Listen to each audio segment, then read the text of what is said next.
This time check is brought to you by the Youth Entrepreneurship Scheme, a department of the Ministry of Youth and Community Empowerment, supporting young entrepreneurs from idea to enterprise. The time is now 7 p.m. Business returns to normal as Barbados is spared the worst of Tropical Storm Dorian. Barbadians warned to remain vigilant as the hurricane season is not over. Utilities work to restore power to areas impacted by outages. And in sports, the Windies make one change for this weekend's must-win second test against India. Broadcasting from our studios in the Pine St. Michael, this is CBC Newsnight, starting now.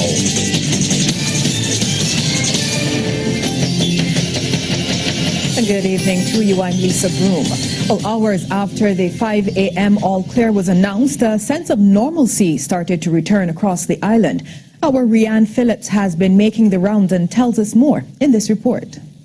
The majority of establishments in Bridgetown were ready to greet customers in keeping with the announcement that businesses would reopen at 10 a.m. However, a few were still closed.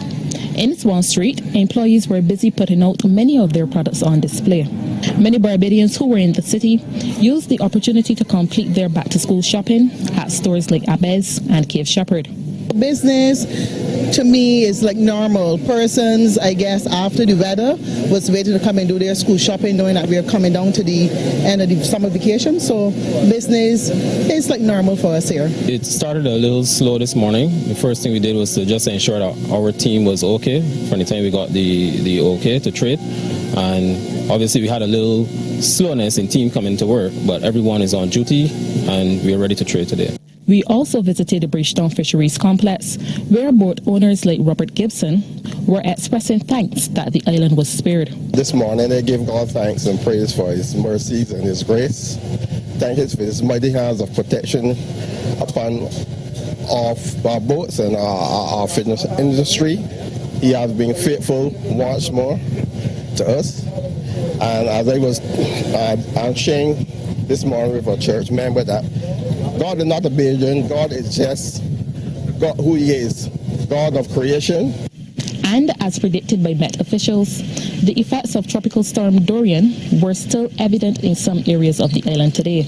Over in St. Philip, overcast skies, which were seen throughout the morning and the afternoon, were accompanied by rain. A team from the Barbados Light and Power was busy responding to reports of a leaning pole at Edgecombe. Meantime, officials from the Barbados Water Authority reported success in restoring service to several West Coast and Northern customers by bringing the Ionics desalination plant back online. The plant was shut down Tuesday night as a precautionary measure in anticipation of the passage of Tropical Storm Dorian. Rianne Phillips, CBC News. Prime Minister Mia Motley is telling Barbadians they have a lot to be thankful for as the island is spared the worst of Tropical Storm Dorian. She made the comments this morning as the all clear was announced, giving the public the go-ahead to move about their business. Less than 10 incidents have been reported, and they really all predominantly are fallen trees. There's only one instance of house roof, and not even the full damage. Ms. Motley also warned the public not to drop their guard as the hurricane season still has a way to go. This was early in the season for this, and we have to be conscious that we are not yet at November 30th, which is the end of the hurricane season.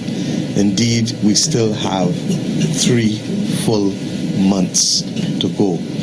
If ever there was a dry run in preparing ourselves, this effectively could be considered a dry run, and some may even say by the absence of the volume of rain that we had. Emergency management officials received reports of several incidents during the passage of Tropical Storm Dorian. This is according to Director of the Department of Emergency Management, Kerry Hines. In the parish of Christchurch, we had a fallen tree and fallen utility pole, down power lines.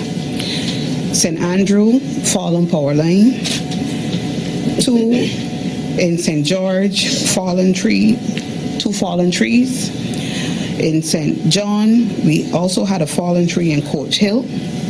In St. Michael, there was a fallen wall in Black Rock, just across from the Chefette there. And in St. Peter, in French Village, there was a house, the roof, the galvanized started to lift from the particular roof, and there was flooding in the bathroom. The lady requested evacuation, and the police would have assisted with that. There were also two fallen trees one in Vault Road, St. Thomas, and one in Upper Canefield. And a number of agencies responded to these reported incidents. Turned to hurricane shelters to ride out the tropical storm. That's according to Minister of Information, Broadcasting and Public Affairs, Senator Lucille Moe. They had over 100 people that used the shelters. At the last count, it was 103. Things went smoothly. One or two very minor issues, but quickly resolved. Well, after the break, we'll hear about some of the work the Barbados Defence Force has been doing with the passage of the tropical storm. Stay with us. Well, thanks to personnel from the Barbados Defence Force, the highways leading to Bridgetown and other important government facilities were cleared of any debris following the passage of Tropical Storm Dorian. A CBC team of Damien Best and cameraman Christopher Wood joined a convoy of 4 Army vehicles after the operational clearance was announced just before 2 a.m. The vehicles departed the BDF's headquarters at the Garrison St. Michael and traveled via Waterford Bottom to Warrens, ensuring the roads were easily accessible to vehicular traffic.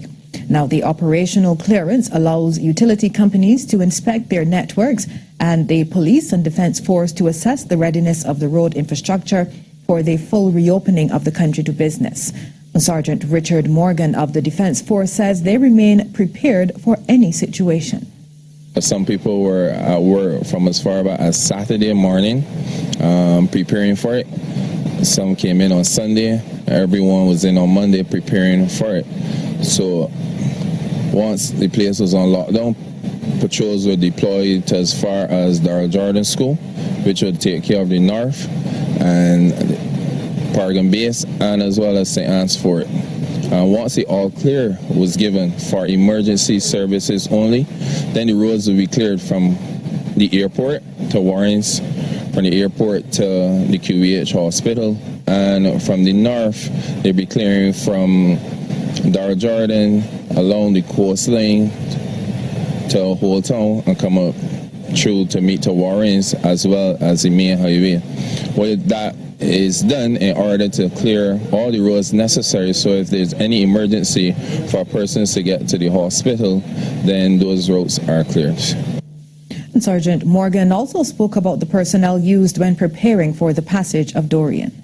Basically, rescue teams, 2 rescue teams and 2 road clearance teams at all the bases, including Darrell Jordan Secondary. There's also mass casualty on standby in case anything is too serious, and there's also advanced medical post in case the Queen Elizabeth Hospital becomes overwhelmed. Then they will also act as medical personnel to assist with the country's needs. Teams from the Barbados Light and Power Company were out from early this morning to attend to reported incidents of power outages across the island.